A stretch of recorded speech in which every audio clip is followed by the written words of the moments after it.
Everyone, कैसे हैं आप सभी? आशा करती हूँ अच्छे होंगे और खूब मन लगा पढ़ाई कर रहे होंगे।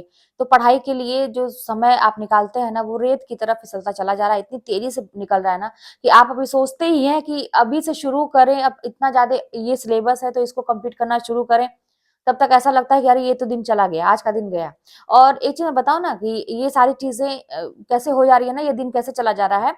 जो आपके अंदर एक चीज बैठ गया है कि मेरी जिंदगी में बड़ी प्रॉब्लम है, अ, मैं बहुत टेंशन में हूँ, उसने मेरे साथ ऐसा क्यों किया, मैंने तो उससे ऐसा किया था, उसने मेरे साथ धोखा क्यों किया। दुनिया भर की जो बातें चल रही हैं और आप लेटे लेटे है ना, बिस्तर पे लेटे लेटे कहीं कोना पकड़ के जो दिन रात सोच रहे हैं ना, ओवर थिंकिंग कर रहे हैं। या फिर मतलब आपको ऐसा लगता है कि दुनिया में मैं ही सबसे ज्यादा परेशान हूँ, इसीलिए मैं पढ़ नहीं पा रहा हूँ। तो एक सांत्वना देने की बात है ना, अपने आप को ऐसे सांत्वना देते रहिए। तो फिर एक समय ऐसा आएगा ना कि एग्जाम भी हो जाएगा, रिजल्ट भी सबके आ जाएंगे, सब आगे निकल जाएंगे, फिर आप वहीं के वहीं रह जाएंगे। तो ये चीज करना बंद करिए कि अपने लिए रोना बंद करिए, अपने लिए मातम मनाना बंद करिए अपनी जिंदगी के लिए।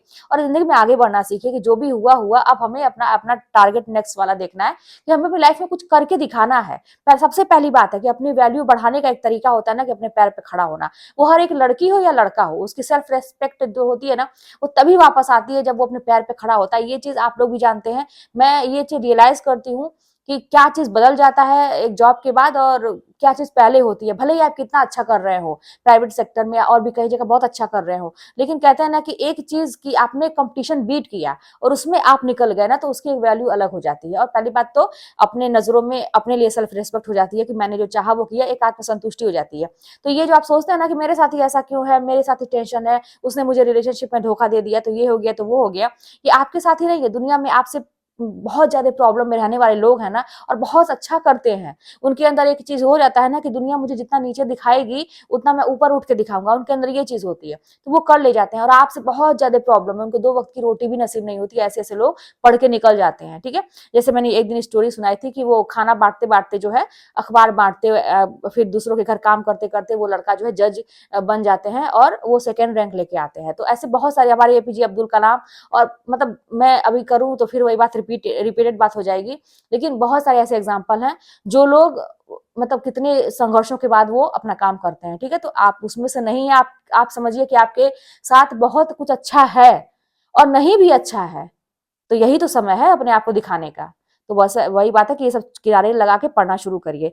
ठीक है, आप लोगों के मैंने कमेंट देखे, तो उसमें से बहुत सारे कमेंट ऐसे थे जो मैंने सोचा कि उस पर बात करना चाहिए। दो कमेंट को मैं बात करूंगी।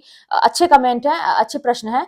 एक तो था कि दीदी आप मेरा आज बता दीजिए, आप रिप्लाई नहीं देती हैं। तो बात ये थी कि रिप्लाई मैं इसलिए नहीं देती हूँ, जब एक ही चीज सेम सेम पूछी जाती है तो ऐसा होता है।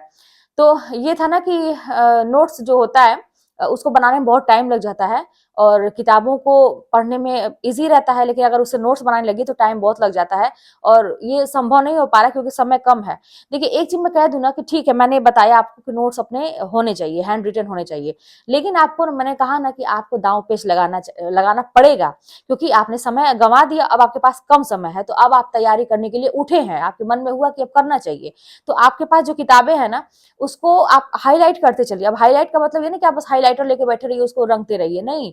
आप पेंसिल लेके चलिए ना, पेंसिल लेके बैठिए, पेन मैं नहीं कहूंगी, पेंसिल लेके बैठिए और हर एक लाइन पे पॉइंट करते करते आप पढ़िए। और जो जो मेन पॉइंट आता है कायदे से तो उसे हाईलाइट करना चाहिए, लेकिन मेरे ख्याल से उसमें भी टाइम लगेगा। तो आप पेंसिल लेके बैठिए और जो चीजें आपको जहां पे लगती है कि ये वर्ड और इससे चीजें, ये मतलब एक वाक्य में कौन सा चीज ज्यादा इंपॉर्टेंट है, सन है, रचनाएं हैं, या क्या चीज इंपॉर्टेंट है उसमें, तो उस पे मतलब अंडरलाइन करते हुए आगे ऐसे पेंसिल से ऐसे मार्क करते हुए पढ़िए और अंडरलाइन करते हुए पढ़िए। मतलब उसको ना कि नजर में जब दोबारा आप रिपीट करें, उसको रिवाइज करें, तो आपको नजर में ना वो जो कोई भी चीज पॉइंट आउट रहती है ना, तो वो आंख के सामने तुरंत आती है, इसीलिए लोग हाईलाइटर का यूज करते हैं। तो अगर आपके पास समय हो तो हाईलाइटर करिए, नहीं है तो आप पेंसिल से ऐसे अंडरलाइन, मैं तो पेंसिल से ही करती थी क्योंकि हाईलाइटर में भी टाइम लग जाता है। तो इस तरह से आप मत बनाइए, क्योंकि वाकई में अगर समय कम है तो अगर आपके पास कोई अच्छी बुक है जो वन लाइनर है और आपको ऐसा लगता है कि उससे मेरा काम हो जाएगा, तो आप करिए उसी से। जरूरी नहीं है कि आप पूरा आप नोट्स और फिर से बनाएंगे तो टाइम वाकई में लगेगा। तो कुछ चीजों को मैं लिख के याद करती थी, कुछ चीजों को। जैसे पहली बात तो मैं एक लेखक है तो उनकी जितनी भी रचनाएं हैं, 30 35 60 70 जितनी भी रचनाएं हैं, ऐसा भी होता था। आप लोगों को पता है कि बहुत ज्यादा किसी किसी का है। तो अब इतनी इतनी रचनाएं कैसे होगा, तो उसको फिर मैं अभी कल बताई थी ना कि पार्ट में मैं बांटती थी उसको, पार्ट में बांट बांट के। तो अब जब मैं पार्ट में बांट बांट के जब मैं उसको करती थी तो एक पॉज बड़ा सा लगा रही थी। मान लीजिए किसी की 40 रचनाएं हैं, ठीक है, जैसे निबंध उबंध में आपको मिलेगा बहुत लंबा लंबा, विद्या निवास में से उसका बहुत लंबा लंबा मिलेगा कि एक बार में कैसे इतनी इतनी रचनाएं याद होंगी। तो जब उसमें एक से लेके मान लीजिए 30 हुआ या 40 हुआ, जितना भी आपको कंफर्ट लगे, तो उस पे मैं एक बड़ा सा पेंसिल में यूज करती थी, पेन किताब पे मैं नहीं गोसती थी, तो पेंसिल से उसको बड़ा सा एक पॉज लगा देती थी कि इतना एक पार्ट है, अब उसके आगे फिर गिन के जितना भी लगे उतना एक पार्ट है, मतलब उतने को ही मैं 3 4 पार्टों में बांट लेती थी, ठीक है। और उसके बाद से बस वही ट्रिक, एक कहानी, एक ट्रिक बना एक स्टोरी के माध्यम से, फिर वहां पर रहता था कि यहाँ पे पॉज है, फिर यहाँ से दूसरी चीज शुरू होती है, तो लास्ट वर्ड क्या था, फिर उसके बाद पहला वर्ड क्या पकड़े अगले का। तो इस तरह से उससे भी रिलेट कर देना दूसरे को, ठीक है, ताकि भूले ना। और फिर अगला भी ऐसे करिए, और फिर उसके बाद उसका लास्ट वर्ड, फिर उसका वर्ड, फिर उसके बाद जितने भी 3 4 पार्ट आपने बनाया है, फिर शुरू से एक कहानी की तरह सबको एक दूसरे से रिलेट कर करके, ऐसा नहीं कि एक कहानी एकदम अलग होनी चाहिए तो एक कहानी एकदम अलग होनी चाहिए। मेहनत लगता है, लेकिन इसी तरह से करके जब दिमाग में बैठाएंगे ना एक बेस देके, तो वो चीजें हमेशा के लिए बैठती हैं। और फिर पेंसिल से अंडरलाइन करते हुए, तो फिर जब आप उसको रिवाइज करेंगे तो आपके दिमाग में रहेंगी चीजें, अच्छा यहाँ पे पॉज था, यहाँ पे अंडरलाइन थी, यहाँ पे ये था, तो ये तरीका होता है, ठीक है, इस तरह से आप कर सकते हैं। दूसरा प्रश्न मैं ये देखिए, अक्सर लोग इसके लिए परेशान होते हैं, बहुत डाउट भी रहता है लोगों को कि यूट्यूब के जो वीडियोस होते हैं क्या उससे देख के निकाला जा सकता है एग्जाम में। देखिए मैं क्या करती थी, देखिए बुक मैं बताऊं, रीड करना बहुत ही जरूरी है, बुक पढ़ना बहुत ही जरूरी है। बिना बुक पढ़े आपका नहीं निकलने वाला। और वो भी ये नहीं कि आप मार्केट से गए एक कोई भी एक गाइड लेके चले आए और उसमें जो सारा रहता है, इतनी मोटी गाइड में सब रहता है। तो अगर आप चाहते हैं, आप ये सोचते हैं ना कि उतना ही पढ़ लेने से तो मेरा काम चल जाएगा, क्या जरूरत है पैसा फंसाने की, या क्या जरूरत है बहुत सारी बुक लेने की, तो ये भी गलत है। उतना नहीं होगा, वो कुछ भी नहीं है। आपको एक मूल पुस्तक जो कहते हैं, या गहन अध्ययन करना पड़ेगा हर चीज के लिए, हर एक विषय का पर्टिकुलर आपको नॉलेज होना चाहिए, जो भी पार्ट है आपके मतलब विषय से संबंधित।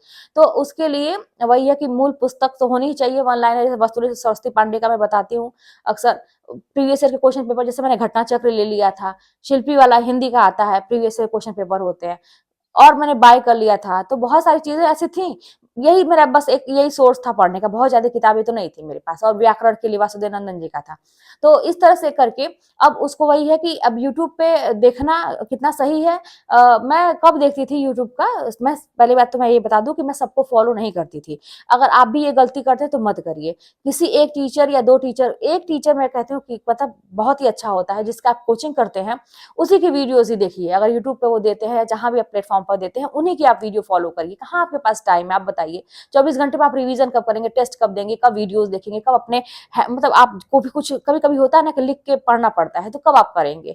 तो मतलब कहते हैं ना सोच समझ के, वही बात जो मैंने कहा, दांव पेच लगाना पड़ेगा आपको। आपके लिए क्या सही है क्या नहीं है, ये आपको सोचना पड़ेगा।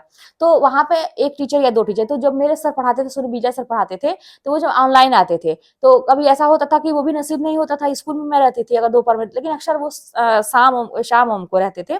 तो जब शाम को वो रहते थे ऑनलाइन, तो मैं अगर ज्वाइन कर ली ठीक है, और नहीं कर पाई अगर मैं, तो मैं अवॉइड भी करती थी लाइव क्लासेस को, इसलिए क्योंकि मेरे पास टाइम नहीं रहता था और बहुत टाइम लग जाता है। जैसे 2 3 घंटे 1 घंटे ऐसा लग जाता है कुछ क्वेश्चन सॉल्व करने का। तो मैं बाद में जो वीडियो अगर पढ़े होते हैं रहते थे, इसको प्राइवेट अगर नहीं किया उन्होंने, तो फिर मैं उसको जो है फॉरवर्ड करके उसको थोड़ा सा भगा के उसका स्पीड बढ़ा के मैं ऐसे देख लेती थी। और या तो लाइव क्लास अगर करने का है तो उसका अलग ही आनंद है, अगर आपके पास है टाइम की आप रिवीजन कर रहे हैं तो अपने ऊपर है थोड़ा सा। तो लेकिन अगर ये आप सोचते हैं कि बस यही करके आप निकाल लेंगे यूट्यूब का वीडियोस देख के, तो ऐसा नहीं होगा। आपको मूल पुस्तक पढ़नी ही पड़ेगी, वो एक हेल्पिंग होता है।